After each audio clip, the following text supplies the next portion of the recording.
Hey, gorgeous people. Happy Monday morning, November 17th. Happy, sexy, strange, electric, hungry new moon in Scorpio week to all of those who celebrate. Grab your coffee. Let's get into it. As always, I'm your fearless host, Alexandra Blair of 9 Lives Astrology. And every week here on my channel, we make every effort to drag astrology out of these dry, dusty old textbooks and transit lists and bring it down into stories and ideas and music and art and movies and personal mythologies that you're already living to make astrology more of a living, breathing thing that we engage with on a daily basis. This week we have the sun, the moon, Mercury, and Venus all together in Scorpio. The moon, the sun, and Mercury are setting off those water trines. We have a new moon that's a Mercury retrograde cazimi. And we have Mars hosting all of that from aversion, from radical old Sagittarius. And we're going to talk about every single part of that. But first, I need you to know that if you want to book a 2026 year ahead session with me, they are already almost sold out. Because of the life changes I shared with you guys in last week's video, I have an even more limited winter schedule than I do usually. And at time of recording, I have about 10 slots left available between now and February of 2026. You know that I don't sensationalize on this channel, but the astrology of 2026 is pretty dramatic, and it is a year in which I'm grateful to have a little bit of guidance and to have some astrology friends looking out for me, and you might want the same. So if you want to book a one-on-one 2026 strategy session with me, you can do that. The link is in the description. Or if you'd rather learn about the astrology of 2026 in workshop form, so you are not trying to navigate the year blindfolded while the ground is moving under you, you can join me at the event I'm hosting called Fault Lines and New Frontiers, the dramatic astrology of 2026.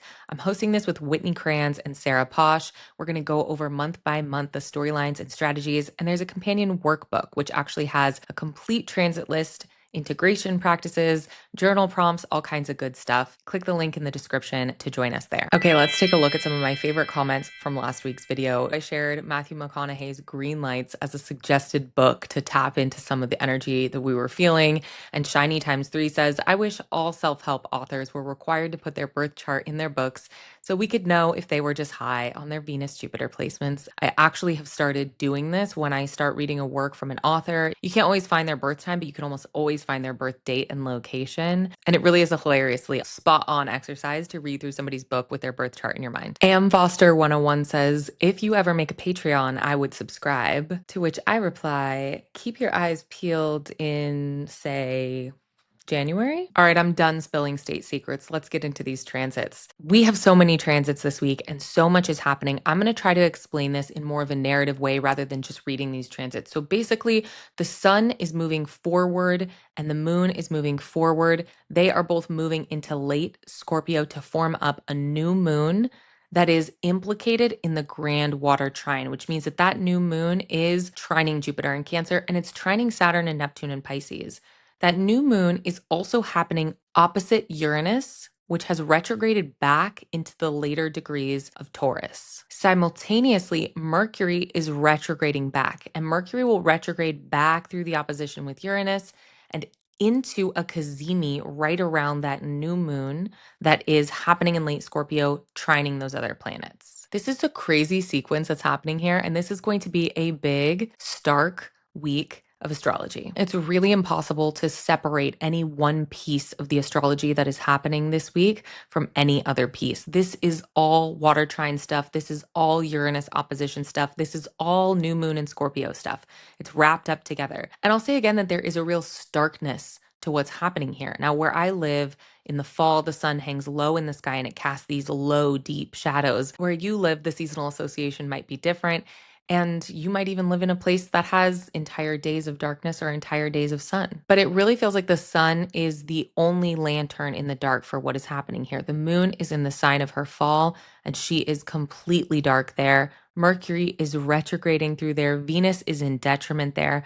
And all of those planets are swirling around the sun and opposing electric Uranus back in Taurus. I did what I often do, and I pulled cards from one of my favorite decks called the Oracle of the Radiant Sun. I'm going to show those cards on screen here. But the key words for the sun and the moon and Mercury and Venus in Scorpio are, in order, endurance, power, extremism, and secrets. So already we're getting a little bit of a sense of the scorpionic edge to this new moon. The phrase and concepts that were really coming up to me for this were a sense of hunger, hunger pangs, hunger pains, just this sense of being incredibly hungry. I think Hunger Games might even be an interesting access point. Now, I missed these movies when they came out, but I watched them last year over Christmas, and they tell a similar story to the one that we visited on last week's show about climbing Mount Everest and the radical belief and the hunger for the top that fills people's bodies, even when there is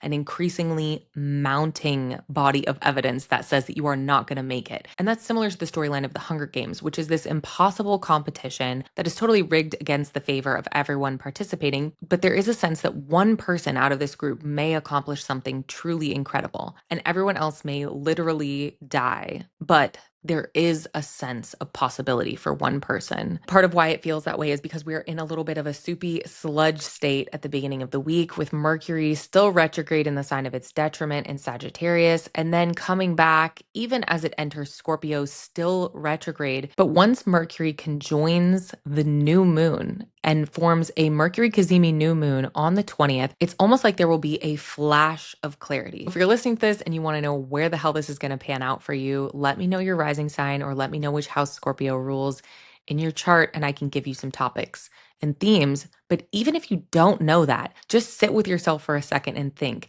is there something that you have been wheel spinning about for weeks and weeks and weeks? Maybe it's the end of a relationship. Maybe it's the end of a friendship. Maybe you want to leave your job. Maybe you want to start a business. Whatever it is that you've been wheel spinning over and over, if you know in your body the answer to that question, this Scorpio moon is going to make it stark in your life. This is one of those moments where if your body knows the answer to that question, and maybe your mouth and maybe your mind are having a slow time of catching up, maybe your heart is having a slow time of catching up, but this Mercury cazimi new moon in Scorpio might quite possibly make you hungry for change, which is interesting because when we think about the fixed signs like Scorpio, but also Aquarius, Taurus, and Leo, those are not the signs that we commonly associate with making confident and timely changes. They are the fixed signs. They want to stay as they are, and they all have their own motivations for doing that. And I think the Scorpio Taurus axis in some ways has the hardest time with change out of any of the signs. That's why it's so interesting that Uranus, the planet of sudden changes and liberation and Promethean fire and democratization of power and chain breaking, is over there in the fixed Earth sign of Taurus, the least likely place to change in the entire zodiac. And it is opposing this new moon in Scorpio. It's like that clarity is finally arriving, and suddenly the fixed Earth around that decision in our hearts is releasing us from carrying on down the path of comfort and contentedness. It feels like the cost of change has finally started to seem smaller than the cost of staying the same. Thinking about hunger, some of the fine art that was coming up for me was the paintings and drawings of Egon Schiele, which are these gorgeous, textured, brilliantly unique works of art. But they are these forms that are sort of emaciated and tortured, and definitely bringing back up that keyword of hunger. I just love Sheila's textures and forms and the ways that he draws and forms bodies, but some of these bodies are so emaciated looking and so twisted and holding so much tension in them and pain that I think he was really able to capture. I'm going to chalk this up to the fact that his sun and his Pluto are both together in Gemini, and also that he has Mars in Sagittarius, just like it is in the sky right now. Let's touch for a minute on the water trines, because this is a huge part of what's happening here, and it almost feels like a background program, but they're adding such a depth to this week. And it's bringing up for me the movie The Sixth Sense by M. Night Shyamalan, and this concept of like, I see dead people. There is so much ancestral wisdom and embodied wisdom and ecological wisdom. On my video on Friday, I shared some of the media that was coming up for me around these water trines, and a lot of it has to do with the wisdom that exists outside of our intellectual brain. All of those different places that we receive information and all of those different sensors with which we can perceive the truth. So this week we are seeing a lot of that, almost like an overlay on top of what we're seeing in reality. Now, The Sixth Sense is a great reference for this because Haley Joel Osment's character obviously sees ghosts and dead people in an overlay to the real world throughout the movie. But if you don't want me to age myself by revealing how old this movie is and spoil it for you, skip ahead 30 seconds. But there's a big reveal at the end, and it's that Bruce Willis's character has been dead throughout the entire movie. And that, I think, really speaks to this opposition with Uranus and the surprising and unexpected perspectives that may suddenly be loosening up for us this week. One other thing I think this new moon in Scorpio might be really fruitful for is the truffle pig process of sniffing into the soil of yourself and finding your own fundamental misbeliefs, however deeply rooted, and yanking them out for good. There is a brutality that is possible with this new moon in Scorpio, and that's part of how I'm going to be using it. If you've dealt with things like scarcity mentality or lack of confidence or fundamental belief that things are just not going to work out for you, or that you are not lucky or not magnetic or not photogenic or whatever it may be, use the bloodhound truffle pig energy of this new moon to root it out. I think a lot of times we get caught up assuming that we will fail at replacing that belief with something healthy. And that's a problem for the day after the new moon when the sun enters Sagittarius, when we can stoke our beliefs and build our vision and build our faith. But the first step is also really important and really valuable. You don't have to know how you're going to suddenly have faith or suddenly have confidence or suddenly believe that you are worth a lot of money. But for now, we can actually target these fundamental misbeliefs and we can yank those little mandrakes out of the soil. By the end of the week, we have the sun moving into Sagittarius and we still have Mercury retrograding through those water trines and Venus making her way towards Mercury as well. The moon, for her part, moves from Libra to Capricorn this week. And that's important because this is the part of the zodiac where the moon experiences the least dignity, meaning she is the least happy. And that's part of why we spent so much of the show talking about hunger and starkness. All right, gorgeous people, we've reached the part of the show where we talk about how I, as a pagan, animist, astrologer, human being lady here on Earth, I'm going to be using the astrology of this week. Now, if you watched my show last week, you know that I am moving across the country with my son. Thank the gods, our move timeline became a little more flexible. So that is going to be happening right after Thanksgiving, but I'm still going to be packing up my whole life story. And the funny part of moving as a witchy bitch is like, oh, thank God I saved this full moon water from the full moon in Leo in 2023. Let's move that across country. Thank God I saved this rock from a random place in America I probably was not allowed to take a rock from.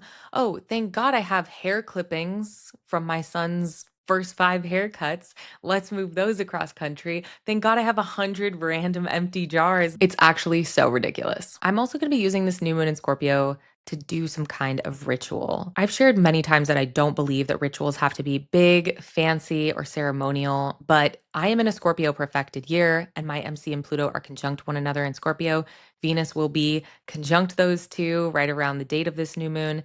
And this new moon also coincides with the powerful new beginnings for me that I kind of just mentioned. I feel like my inner scorpionic shit has been like a nearly dead baby bird that was dropped into my lap this year. And I had to rehab it and get it back to health and then maybe even fall in love with it a little bit. And then maybe the bird is my pet now and I kind of adore it and never want to be separated from it again. So I'm going to be doing a kind of private and intense little ritual about the ways that I am willing to be seen in the world and the ways that in my life I will never again settle for less than what I know I'm worth. And I will never betray myself by lowering my expectations for myself and for those that I love around me in that 11th house of Scorpio. All right, babes, you know what that sound means. My coffee is over, and so the show must be over. Have an incredible, spooky, sexy, stark, powerful little new moon in Scorpio this week. Definitely let me know how it feels and how you're using it. Don't forget, if you need guidance on 2026, I'm already almost out of spots for that, so make sure that you hit the link in the description. Have an incredible and intense little week, and I'll see you next Monday.